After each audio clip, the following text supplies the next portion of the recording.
The waves crash gently against the Malibu shore, the sun setting in soft shades of amber and lavender. The beach house seems like a sanctuary, quiet, almost too quiet. But behind its serene walls, storm clouds are gathering.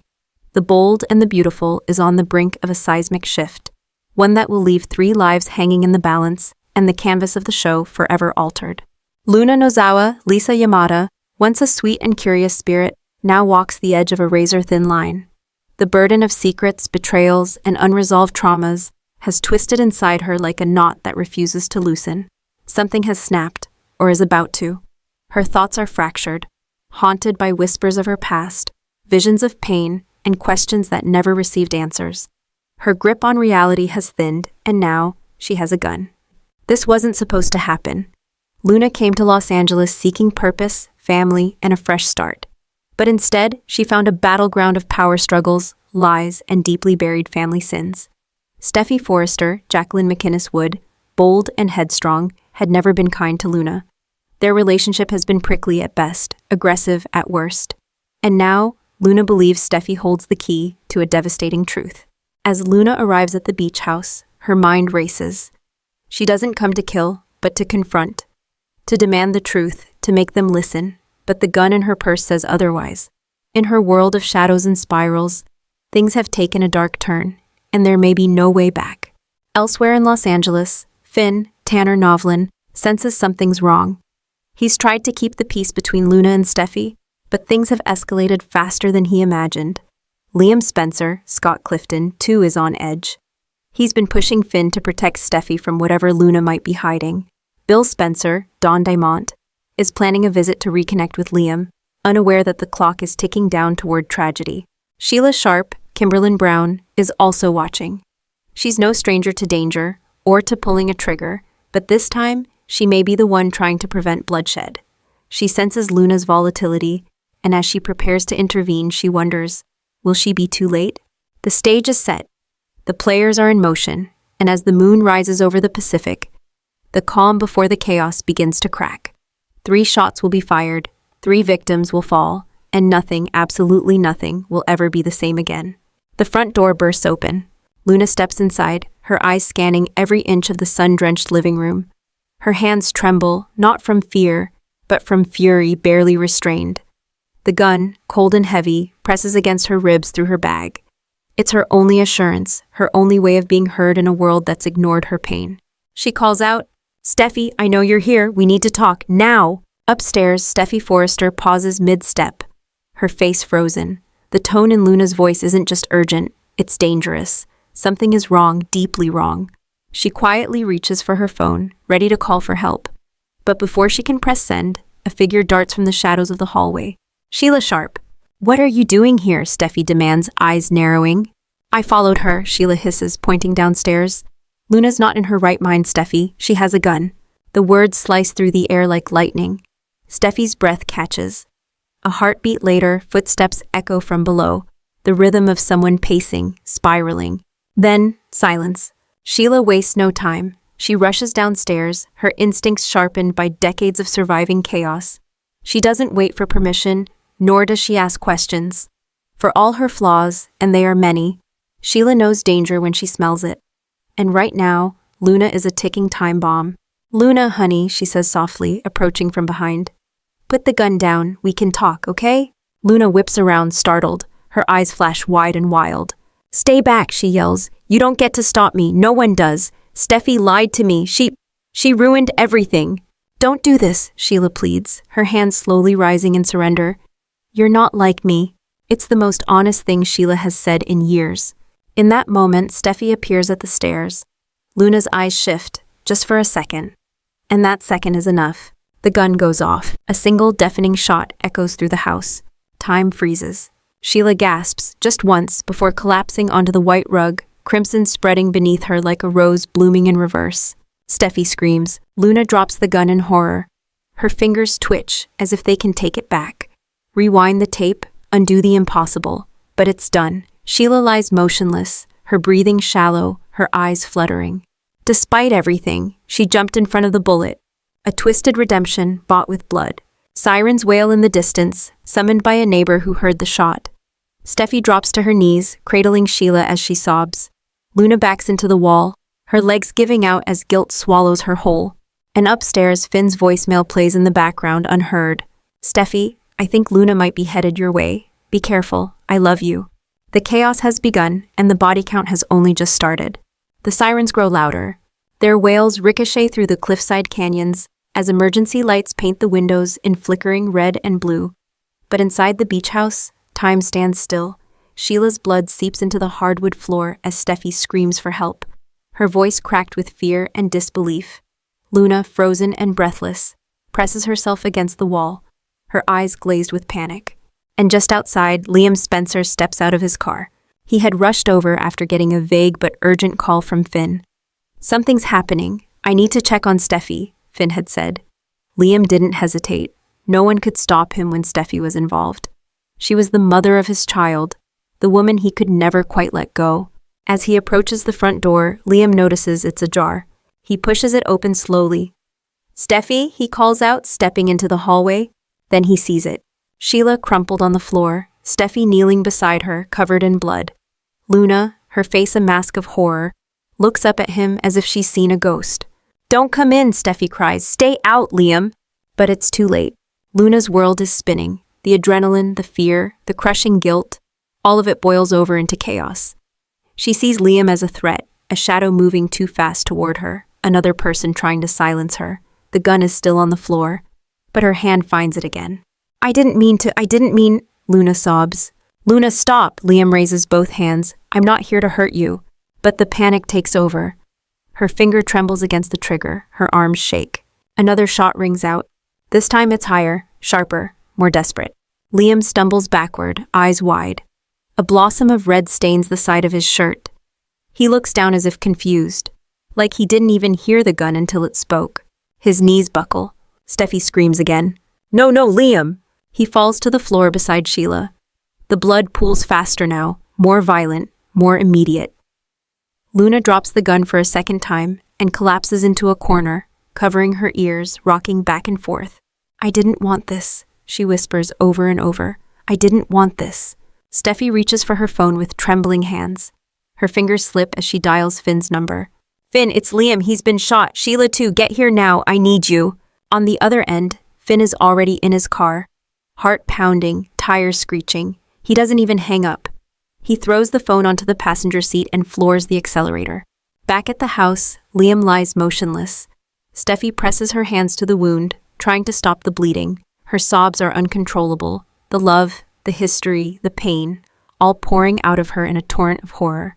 And Luna? Luna stares into the void. She doesn't even notice the red and blue lights filling the room. She just whispers one more sentence into the silence.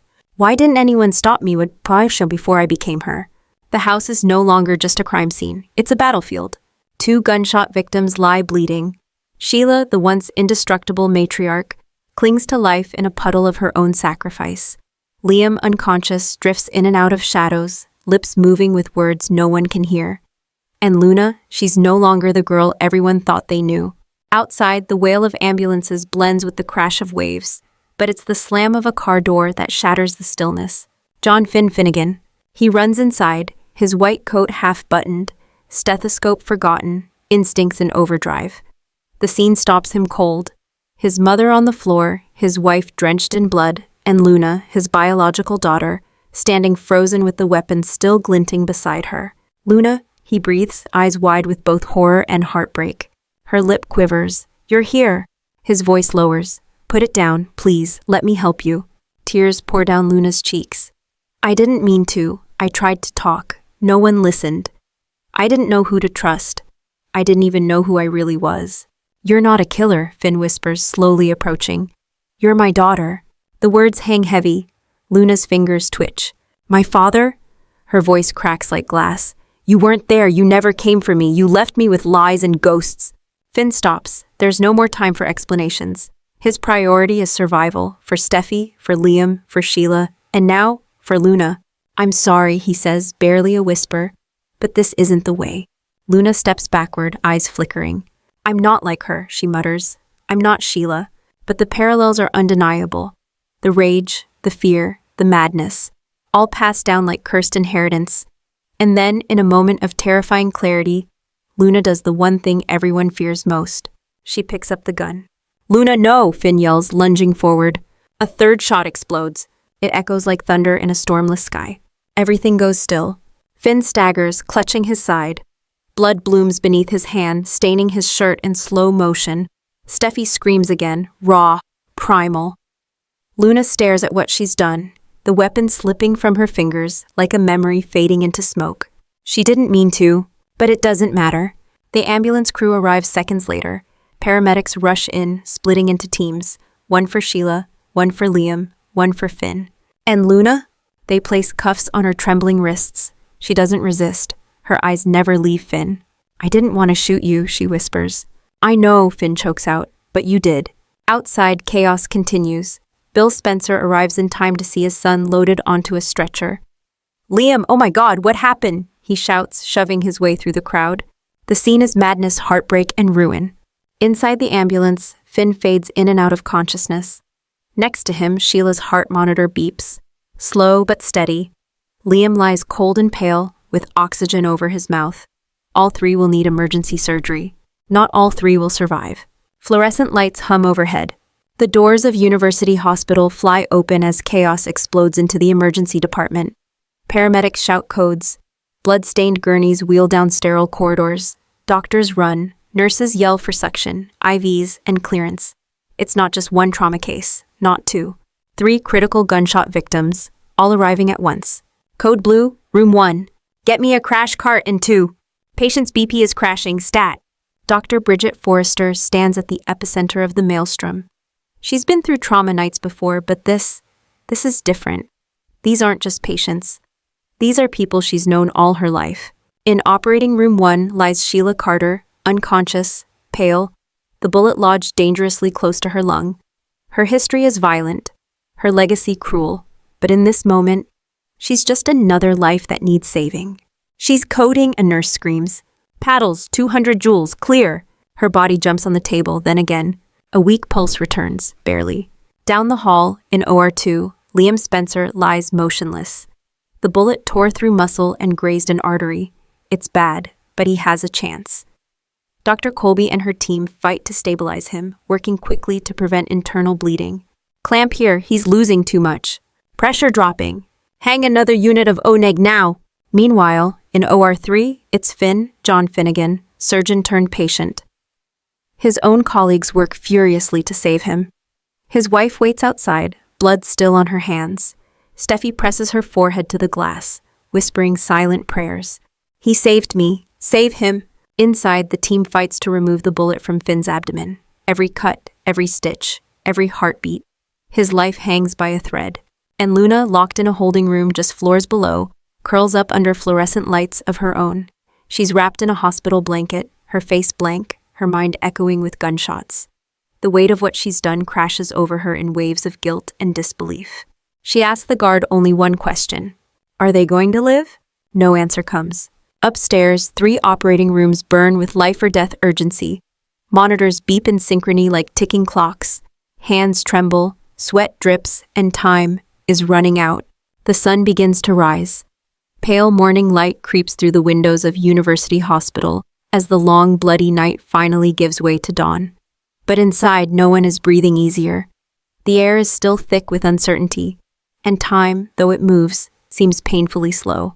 In the ICU, Sheila Carter remains unconscious, her body wired to machines, her chest slowly rising and falling. Her fate is in limbo. No one expects miracles. And yet, she's still here, against all odds, as if the universe refuses to let her go just yet. Down the hall, Liam Spencer wakes first. His eyes flutter open to a sterile ceiling, blurred lights, and the rhythmic beeping of his monitor. He blinks slowly, confused. "Where am I?" he whispers. Bill Spencer is by his side in an instant. "Liam, you're in the hospital. You've been shot, but you're alive." Tears fill Liam's eyes. "Steffi?" "She's safe," Bill nods. "But Finn?" The sentence doesn't finish. Because in operating room 3, Finn is still fighting. The surgery is over, but the danger is not. He remains in a medically induced coma. His vitals are weak. The doctors have done everything they can. Now it's up to his heart and his will. Outside, Steffi hasn't left the window. Her palms are pressed against the glass, her voice hoarse from praying. "You promised me forever," she whispers. "Please don't break that promise." And somewhere else in the hospital, Luna sits alone, hands cuffed to a chair. Detectives wait outside the door, ready to question her, but she can't speak. Not yet. She keeps her eyes on the floor, as if afraid to look up at the world she's shattered. A nurse enters quietly. She doesn't say anything at first, just places a small paper cup of water on the table. Then gently, one of them made it through, another's still fighting, and one... She pauses. One won't be waking up.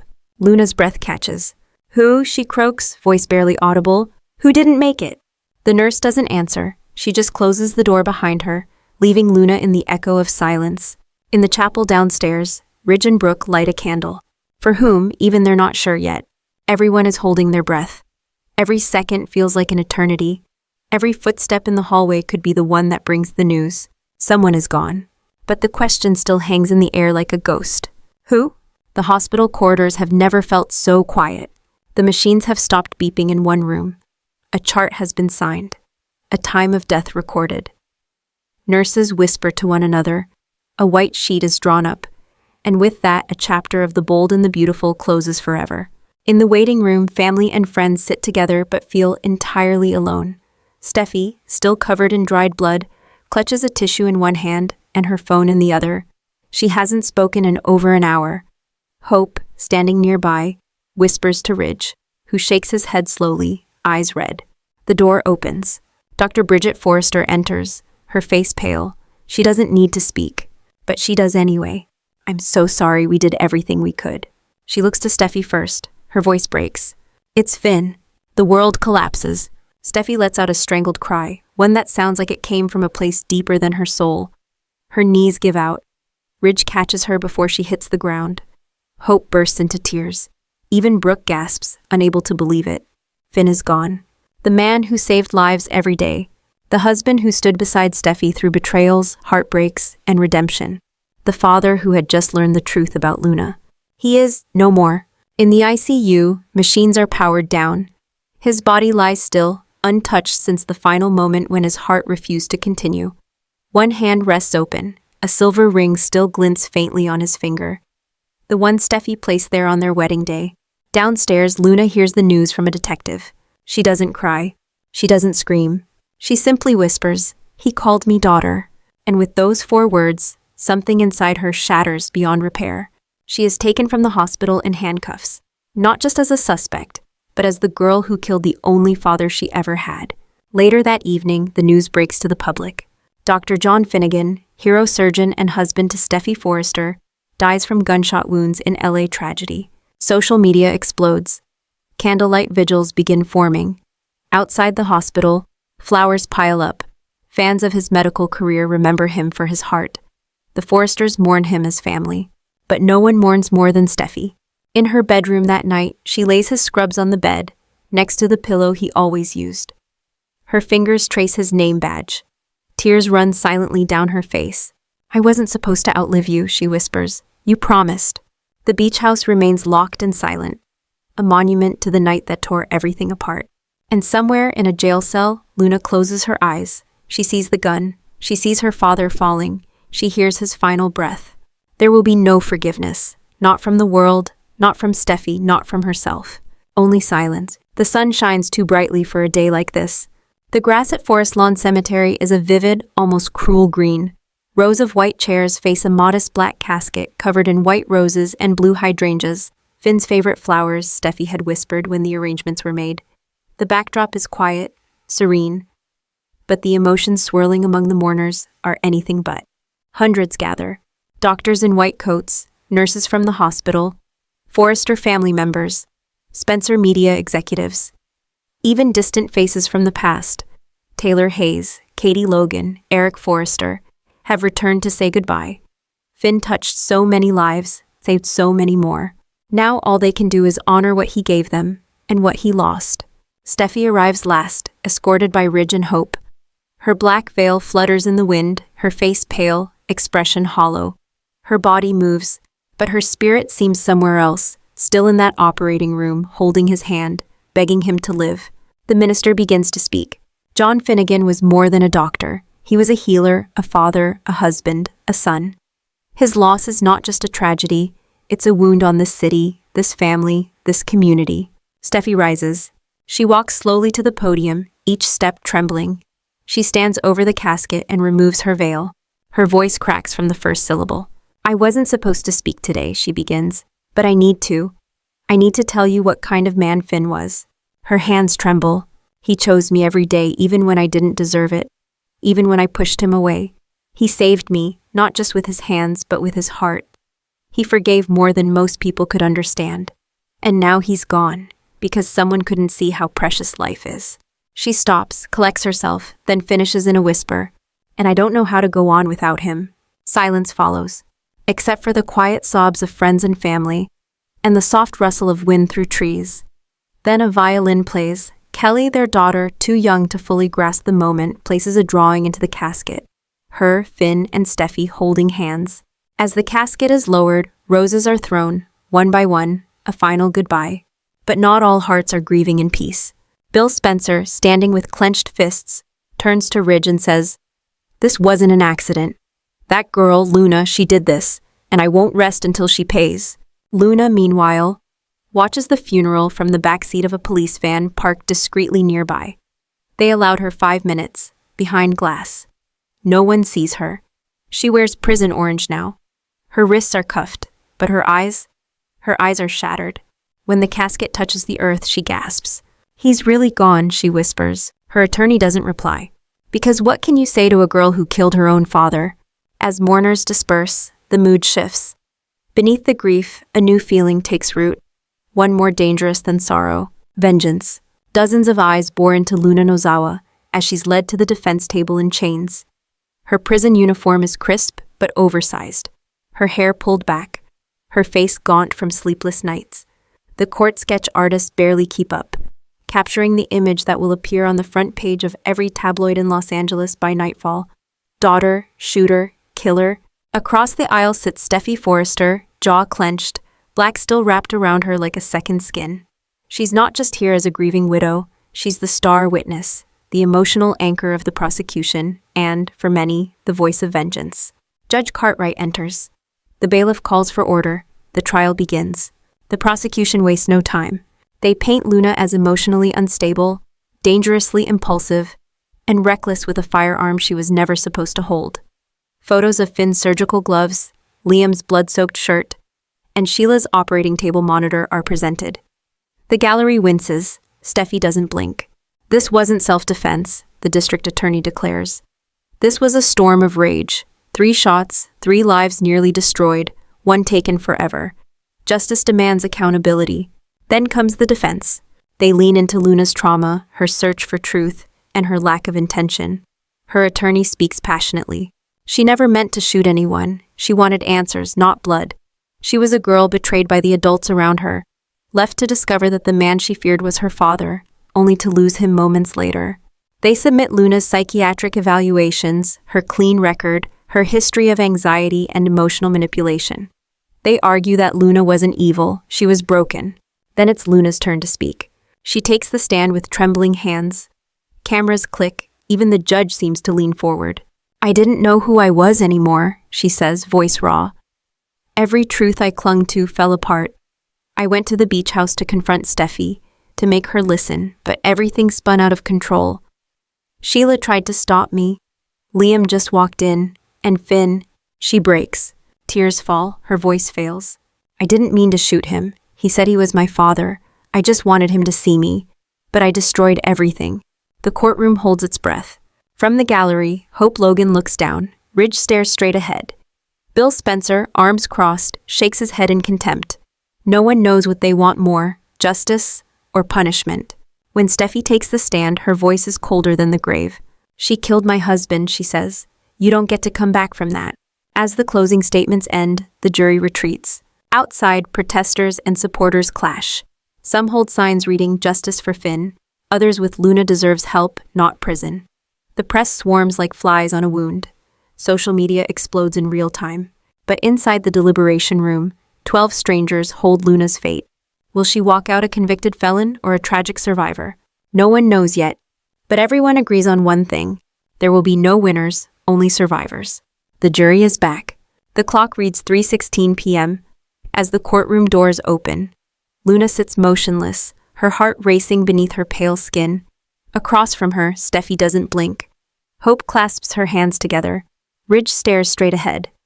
And Bill, he leans forward, as if daring the judge to bring down fire. The foreperson stands. In the matter of Luna Nozawa, charged with involuntary manslaughter, assault with a deadly weapon, and reckless endangerment, we, the jury, find the defendant. A pause. Every breath in the room seems to freeze. Guilty on all counts. The silence that follows is deafening. Luna doesn't cry. She doesn't gasp. She simply closes her eyes, as if she knew, as if she had already sentenced herself before the jury ever could. Steffi exhales slowly, her eyes glistening with tears. Not of relief, but of something far deeper. Grief. Finality, maybe even emptiness. The judge bangs the gavel. Sentencing will follow in 2 weeks. But for now, Luna is escorted away in cuffs, her head bowed. The courtroom slowly empties, conversations in hushed tones, some sympathetic, others filled with rage. Outside, the crowd erupts. News crews jostle for space. One side cheers the verdict, another cries for mercy. Luna's face flashes across every screen in Los Angeles. The girl who shot her father. Later that evening, in her holding cell, Luna finally allows herself to break. She sobs into her hands. Not for the verdict, but for Finn, for the man who looked at her with love in the final seconds of his life, for the chance she never got to be his daughter, for the silence she'll carry for the rest of her days. And somewhere else in the city, Steffi sits alone. The house is quiet now. Finn's scrubs still hang by the door, his toothbrush untouched, his side of the bed cold. She looks at a photo of them, smiling, unaware of what the future held. Her fingers brush over his image. Then she whispers, "I don't forgive you, Luna, but maybe one day I'll stop hating you." It's not absolution, but it's the first crack in the wall. Back at the hospital, Liam is healing, slowly, quietly. He visits Finn's grave once a week now, sometimes with Kelly. He says nothing, just stands in silence, thinking about second chances. And Sheila? She remains in a long-term care facility, unable to walk, barely able to speak. The woman who once controlled everything now drifts in and out of lucidity. Some call it karma, others call it mercy, but the world keeps spinning. And in a prison cell, Luna Nozawa begins the long, painful process of becoming someone else, someone better, not to forget what she did, but to someday be worthy of the man who called her daughter. Thank you for reading this extended preview of The Bold and the Beautiful. If this story moved you, shocked you, or made you think, don't forget to like, share, and subscribe for more emotional journeys, explosive twists, and soap drama breakdowns. Hello and goodbye.